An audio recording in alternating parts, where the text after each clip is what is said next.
Oke, kali ini aku mau tutorial yang EGTI double itu ya.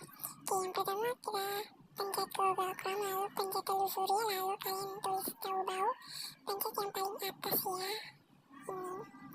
Lalu kalian cari dapatkan versi terbaru, lalu kita scroll ke bawah, pencet unduh, terus kita pencet download.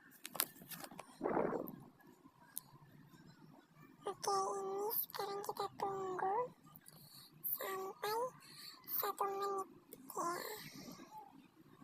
Biasanya ini ada yang 4 menit atau 5 menit atau 1 menit. Itu kita tunggu saja downloadnya sampai selesai.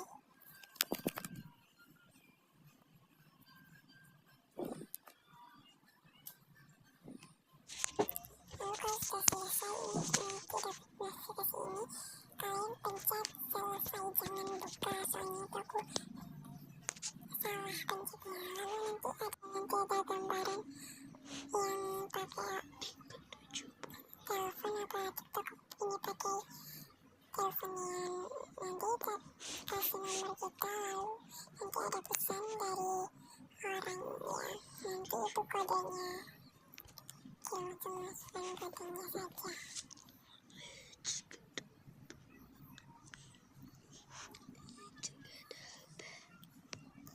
Kita tunggu. Nah, ini sudah selesai, kalian tinggal buat ini nggak pakai bahasa Indo ya, jadi kalian harus tahu apa artinya. Oke, sekian, bye-bye.